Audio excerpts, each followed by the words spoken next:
Make I update to na see the hot. But the ADS, knock them the update. Hey, Nigerian people. Una just they call me, they tell me say, this thing will happen. ADS, you not gonna talk about them. You not gonna talk about them. You not gonna talk about them. Okay, make I talk about them today. Character defamation, cyberbullying, image defamation, cyber stalking. Wetin these things get to do with the campaigns or even with our first lady? This is our discussion today. My name is ADS. Aisha Buhari, you used to be slim, oh. Now you don't fat up, feeding on poor people's money. This statement don't carry 500 level students of Federal University Duse, Jigawa State, enter prison. Aminu Mohammed was alleged to have been picked up by aides to the First Lady Aisha Buhari from his campus and taken to Bauchi State to face the First Lady. Them say them torture the guy in front of the First Lady and say them don't carry the guy enter prison for cyberbullying and cyber stalking. This is now the summary of what happened between the First Lady, Aisha Buhari, and a Nigerian youth, Aminu Mohammed. Make we hear the legit information from Barrister Monday Obani, former second vice president, Nigeria Bar Association, NBA. Una want hear the guy abi? On your watch. It started as a rumor. And then what we did under Speedel is to send one of our committed members in Abuja to find out actually what has transpired. And he came out with a very comprehensive report. According to him, what happened was that on 18th of November, a student named Aminu, who happens to be a 500 level student in the Federal University in Duse, was sort of abducted by security agents who came in a red Corolla Toyota. He was still wearing his jalabia, meaning that he was still probably in his morning dress. He has not been properly attired. And so they took him, and then he called a day after, 19th of November, to one of the students in the university to say that he was arrested and taken to a place called Bauchi State, and that he will explain what happened to him later when he resumes back. But unfortunately, no word was heard from him until 28th, when a newspaper broke out the story that the student was arrested at the instance of the wife of the president. Police came out initially to deny that they didn't have such knowledge of such an incident, and nobody of such name was in their custody. DSS did, but eventually turned out to be that it was police, who happens to be the security aide of the wife of the president that actually effected the arrest. The story is that he was brought before the president's wife, and then was tortured and humiliated, and then taken to custody. So people started now to write, including Speedel and other bodies started to raise alarm about the arrest and how illegal it was. And what was the story is that the president was accusing the young man of alleging that she's feeding fat on the people's money, that she has actually added some flesh, which she considered to be maybe cyber stalking or cyber bullying. So we started to raise the issue that if he has committed any offense, he should be charged to court and not been kept in an indefinite detention. More so when the story is that he has not been allowed access to any lawyer or to his relations. And so the report now had it that yesterday he was secretly arraigned. The way the high and mighty in our country, they disrespect the rule of law, they're very alarming. I must say this. Aminu Mohammed was arrested, and the security agencies know they are aware of him arrest. The truth is that he was abducted, taken to an unknown destination in Bauchi State, tortured and humiliated, and then secretly arraigned before the court to be prosecuted. And now, him there inside the prison. Him only offense now say him write something on top Twitter congratulating the First Lady Aisha Buhari for feeding fat on poor people's money. Now that tweet provoke First Lady. But Aisha now, you suppose ask your husband, President Buhari, how many times people don't insult him, even as Mr. President. See, you self suppose they calm down. Oh. You occupy public office, and you they expect make everybody love you. E know they happen anywhere, lie, even for Jupiter. E know they happen for there. Now check wetin barrister Obani talk again on this matter. Oya watch.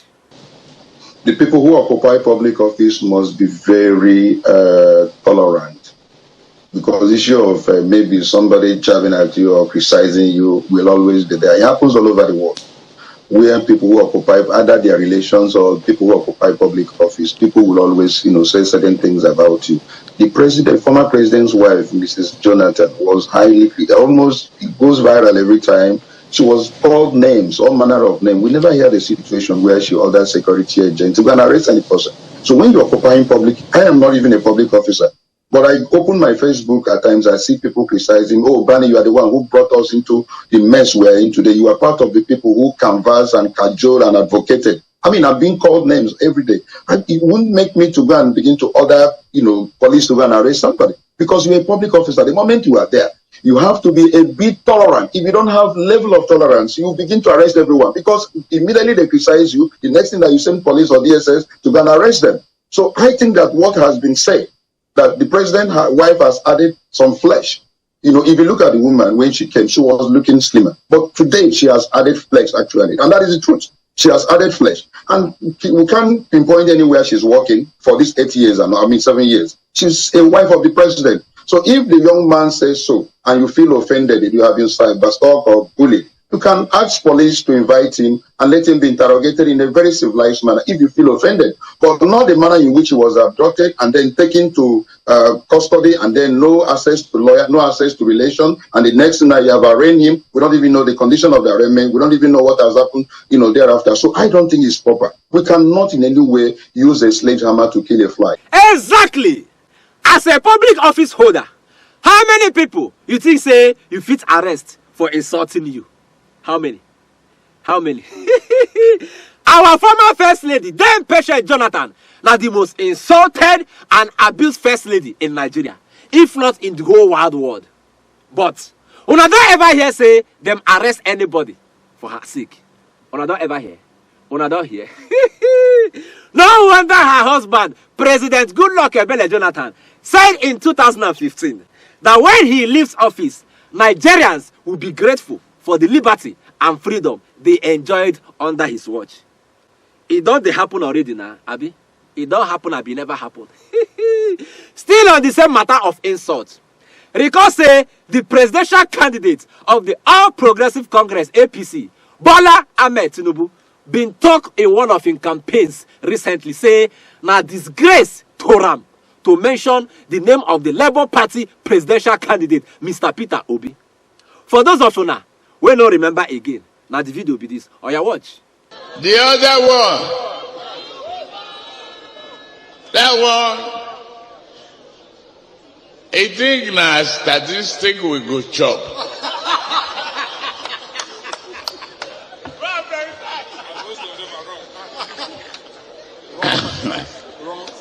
A lie with arithmetic that no Indian can solve it.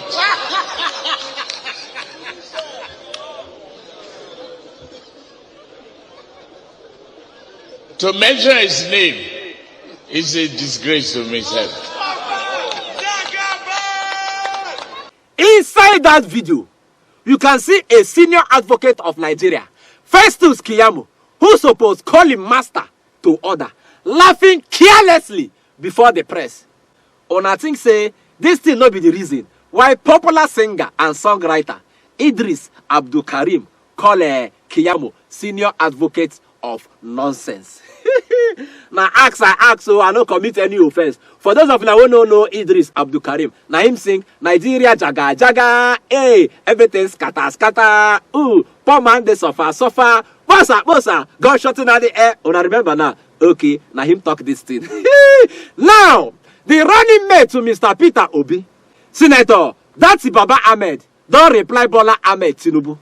See as him take a reply the Jagaban. On your watch. Major political parties appear to have crossed the boundaries of decency to transgress our peaceful activities and our focus on political schedules. On the 29th of September 2022, an eminent group of statesmen under the aegis of the National Peace Conference brought together all presidential candidates to sign a peace accord, which represents an agreed code of conduct for the 2023 presidential elections. Ladies and gentlemen of the press, it is unfortunate that despite the noble objectives of this initiative, disinformation and misinformation about the Labour Party and its candidate have become fashionable in this election season. Recently, for example, there was a false narrative being spread nationwide that His Excellency Mr. Peter Obi is against the production of oil in the north. Nothing could be further from the truth. His Excellency Peter Obi repeatedly stated at various local and international fora that the greatest physical asset of Nigeria is the vast, rich land in the north, and declared his commitment as a visionary, transformative leader to exploit same for the overwhelming benefit of the Nigerian people. To the architect of consumption to production, oil in the north means more revenue for development, more jobs and opportunities. Earlier attempts to discredit Obi's candidacy through fabricated allegations of demolitions of mosques, internal deportation of northerners, issuance of ID cards, and ethnic hostilities were all resoundingly, conclusively proven to be false and without basis. As if those were not enough, just a few days ago, the presidential candidate of the APC, speaking in Delta State and referring to our presidential candidate, said it was a disgrace to mention his name. While our candidate is quite comfortable with not being mentioned, it is most unpresidential, indecorous, and disrespectful from the candidate who claims his turn at Nigerian presidency. APC's strategy against Peter Obi now appears very clearly centered on promoting falsehood in addition to empty and derogatory personal attacks. And of course, this is because they can find no contentious point of negativity to push. When you not get anything against another person, the only way out na to start with insult and lies. That's a sign of weakness. This campaign is supposed to be issue-based, but some candidates don't leave the issues on ground to the attack other candidates. When you really get something to tell Nigerians, you no go ever get time to the insult your opponent. Now true talk with that. Now me talk up. Anyways, make we not forget say now democracy we dey inside so. The rule of law dey supreme. If you feel offended, I beg go court. No come dey use your powers as a public office holder to intimidate fellow Nigerians. It no make sense. Tinubu talk say Peter Obi name dey disgraceful. I beg them don't arrest anybody or torture anybody. That will not be insult. Now my point be that. In conclusion, Nigeria must be for everybody. For the big, for the small, for the rich, for the poor. Everybody must be inclusive. To get the Niger of our dream, I beg, make sure say you vote wisely. Come 2023. I will see you tomorrow. It don't finish for my mouth. Oh yeah, wait. You don't collect updates, you won't run away, Abi. Ngwalu biko subscribe. Ejoro biko da Allah subscribe.